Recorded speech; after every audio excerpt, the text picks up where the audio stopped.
David Milner is the Deputy Director of Create Streets, and he's also author of a briefing paper, Computer Says Road, which talks about why outdated transport models ruin new developments. And of course, really important because we can't separate transport from urban design. So I was keen to get David to explain a little bit more about what's in his paper. So you want to throw out crude prediction algorithms. Tell us what sort of things you want to get rid of, David, and what impact that might have on our streets. Thank you, Peter. Yeah, I think you probably hit the nail on the head at the start with not wanting to separate transport and urban design. I think that's sort of why I initially started writing this, is there's sort of frustration at siloed thinking. And, you know, when we spend so long with designers, community members, all the commercial analysts working out, you know, the perfect high street and the perfect street, and then all of a sudden your transport model comes in and ends up telling you, oh, this needs to be, you know, 2 meters wider, you need to have needs to be 40 miles an hour, it's going to have to take, you know, X thousand vehicles per day instead, and all of a sudden you've got a sort of dual carriageway, we've got a very wide road that's smashing straight through the heart of your well-designed development. So that's sort of why I started looking at traffic modelling and about, yes, how we need to throw out potentially the old way of modelling, which is known as predict and provide, where you essentially compound predictions of future traffic growth, of increased car use, of worsening traffic conditions, that, you know, there'll be a fire, a flood, and everything all happening on the same day, and then planning and designing road infrastructure for that, and instead moving towards what's being known now as a vision-based traffic modelling system, where, you know, UI, the residents, the local authority, the highways engineers, and the transport models all get together and set the vision and say, this is the place we want to live in, getting into things like enclosure ratios, the built form, the setback. Are people going to be walking? What's the, you know, the modal share, to use that sort of term? How many people do we want to be taking public transport and walking and cycling and getting here? How many people do we want to be driving, and what impact that'll have on the place? Once we set that vision together, that, I believe, is when we want modelling to come in. So actually flipping it on its head, and instead of looking at what we believe might happen and planning to sort of mitigate that, we want to say, this is the place we want to live in. Now modelers, go and give me 15 solutions to achieving this, and they'll come back and with lots of different ways to sort of make up that road space, as it were. And that really is the way that I want to see it. I do think I think we can model less. Quite often we'll come across, you know, a very short stretch of road, and someone will tell us, you know, you can't make any change to this, or if I make, you know, take away one left turn lane or something, I'll need to go and do 8 months of modelling, and it becomes very expensive. And I think sort of getting back to why I wrote this in the first place, you know, it's a combination of things. The amount of resource that goes into a lot of the infrastructure and road building is vast. I mean, I think it was 7.5 billion, which I wrote about, so 29% of local authority spend goes into roads. That's on top of the national roads budget, which is obviously taxpayers' money. And I think a lot of those schemes are not providing the benefits which are stated. Numerous studies show that within a couple of years, 2-3 years, a new road will be full up again because of induced demand.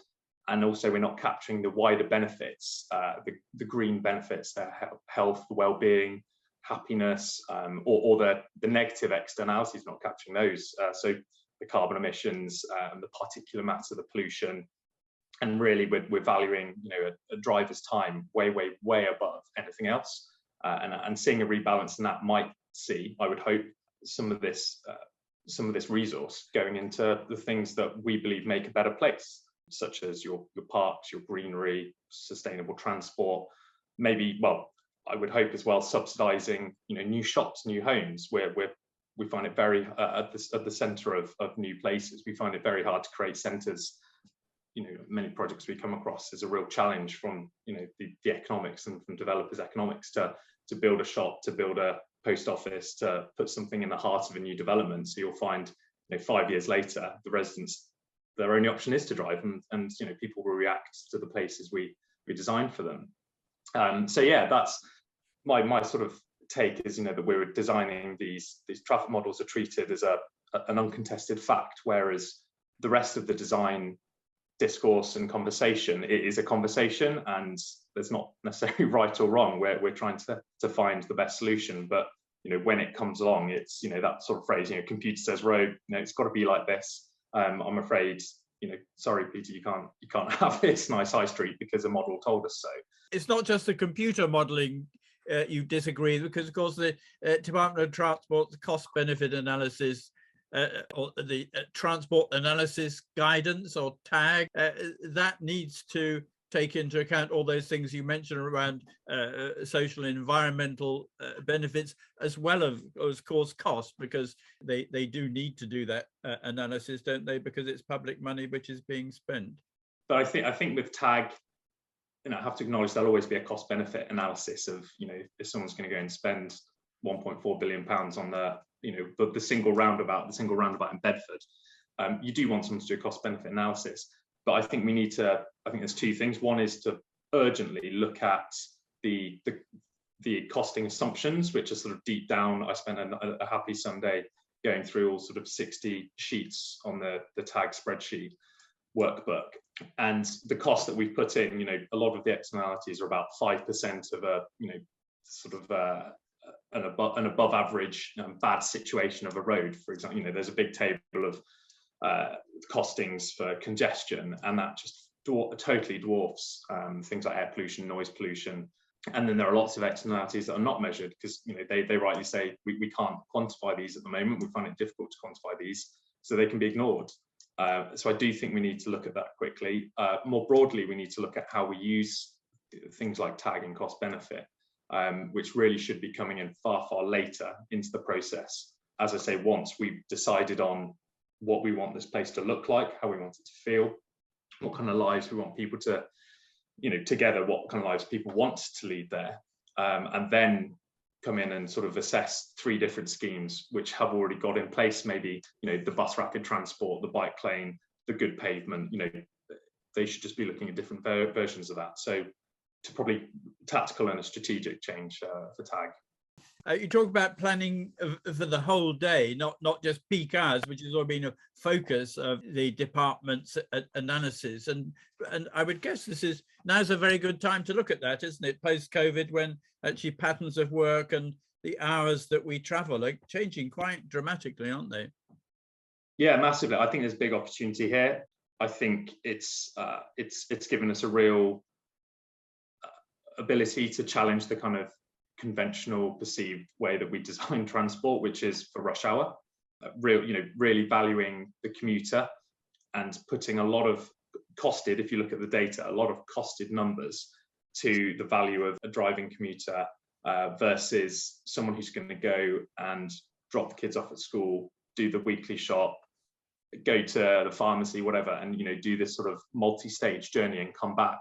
It's very hard for that. We haven't designed a transport system for that person, and I think there's really interesting sort of gender discrepancy actually in that argument as well, which a few people have written about. But a lot of that is built into the numbers, so it's sort of no wonder why people have reacted to axial transport, or transport where you and I, we can get into work very easily, but we can't sort of get around and do other jobs. Which actually have as much societal value. They might not sort of be generating pounds and pence right then and there, but they are they're generating social value and social capital, and we need to rebalance those numbers. And yet COVID has totally changed that, because instead of it being this focus on getting there from 8:30 to 9:30, actually some people are traveling later, or they're not traveling at all. We've got far more people working in a hybrid model, maybe 2 or 3 days a week. I think this gives us sort of a window to totally look again at the focus we put on there. And one simple thing to ask for would be, if you're an architect working on these schemes, yes, firstly ask, are we doing predict and provides? Because I think some modelers and some people believe that's in the past, but it's not. I come across it quite a lot. Firstly ask vision and validate, and then ask for the models, ask to have a look, and you can very quickly look and see if it says 8:30 to 9:30, or if it's a 12-hour or 24-hour transport model. That's what we should be looking at, and considering people for the whole of the day, rather than just a commuting time snapshot. I mean, rather sensible change. You suggest counting people, not cars, and that we need to acquire better real-time data on how people move. And this seems to align with smarter ideas about getting around cities as mobility as a service. We just need to have a much better way of analysing how we move and how we get people to places they want to be in the best possible way. Again, it's sort of looking at these biases, isn't it? And it's very there's a brilliant book by Charles Morone called Confessions of a Recovering Engineer, who's an American author and engineer, looking at how we've actually sort of made our infrastructure fit the models because of the limitation of the models. I know there are some more complex models, but ultimately they do still have a limitation. And a distributor road, a big road with maybe 2 or 3 exits, is very easy to model versus a London street, which is damn hard to model, and a lot of London isn't modelled actually. They've gone down the Health Streets approach, which is great. So because they're too complex, instead of sort of saying, the model can't quite deal with this, so we're going to go on principles, instead we've actually sort of made the road simpler, made the places simpler to fit the computer model. So yeah, I think that's happened quite a lot. And we've got better data now, there's better technology, we can use people tracking. We should use people tracking. We should look at, I've often asked, if this is a bus, what will it count as in your traffic count? And it's 1. It's the same as me driving on my own down the street, whereas it might have 14 people in it. That just seems mad. The pedestrian walking on the pavement, most of the time is ignored. A lot of if you look at modelers and you look at sort of different transport planners, they'll have a section on pedestrian modelling, a section on car modelling, it's still kind of broken up, and actually we should be considering all of this. But beyond that, how many people have crossed the road? We might be modelling along this street, but if we make it wider to put in, maybe good stuff like a bike lane and what have you, but if we keep adding things on, we're not modelling for the people trying to get across to their neighbour. And there's fantastic studies on neighbourliness and width streets. I think, but basically being more holistic is the principle I'm looking at, and just acknowledging that these models aren't perfect. That's fine. Still use them, but just don't hold as much. Don't be a slave to the models. So I guess you must be quite optimistic this will go down rather well, because of course Nick Boys-Smith, director of Create Streets, is also chair of the advisory board of the Office for Place in the Department for Levelling Up. Aspects of your paper crossover with thinking around that Active Travel England is now promoting. So actually we've just had an NLA session on the model design codes, which also this aligns with pretty well, I think. So you're getting good reception, are you, in Whitehall over this idea?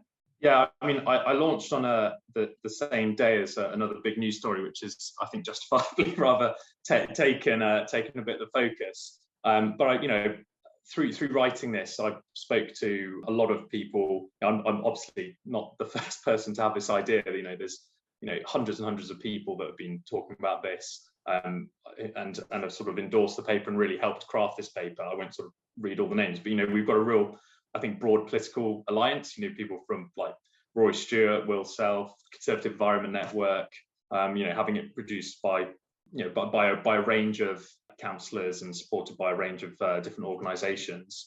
I think because there are so many benefits from saving resource to saving the planet. So it hopefully does feel like some of these are a no-brainer in principle. Difficulty will be in sort of changing big, like say, cost-benefit analysis. So sort of speaking to people in the Treasury about that, to bringing together, I think, DLUC and the DFT to, they came together to, start tackling manual for streets, which is great, and the updated manual for streets. And I think that's a good model for how we can work together now to look at, computers road and to look at transport modelling. So I'd like to do that. There's probably some changes to the MPPF, which I'd like to sort of start working on, and around targets for modal share, and then also with the DFT initially kicking off, just with some clear guidance, telling people, to use Vision Validate. It's supported in the DFT's Transport Decarbonisation Plan, which is great, and it's a really good document.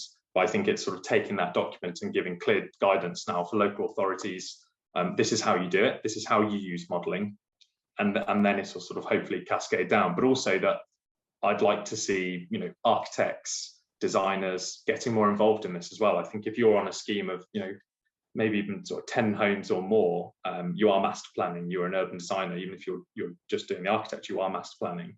Start asking these questions and start sort of challenging and pushing and working with highways, bring them in really early on and see, yeah, so we have this sort of top down and bottom up. I'm really enthused by Travel England. That's great. They've got a good budget, but it's not going to solve every scheme everywhere. So I hope they do also lean into not just funding the brilliant gold standard schemes, but trying to get change across the board as well. And, you know, the paper's been supported by a number of the sort of new team at Travel England and also Homes England. I think they're a really important, if not the most important player here in terms of their ability to unlock new homes, which is fantastic. And you know, I know there's now a real focus on design quality in Homes England. They're funding a lot of the infrastructure, so they have a lot of, you know, I hope they will have a lot of say in what this infrastructure looks like and can be, and that we can sort of try and use some of that unlocking money to go into centres of places in the heart of a new town, in the heart of a new place, more than just, you know, a big roundabout on the corner or a bypass that maybe, you know, in a post-COVID world and actually in a warming world, we don't and we shouldn't need. Well, David, thank you very much and congratulations on your report. I think throughout the whole of my career, actually, planners have complained about traffic engineers and the impact they have on the quality of streets in housing development. So thank you very much indeed for your work and your insights. Thanks very much, Peter.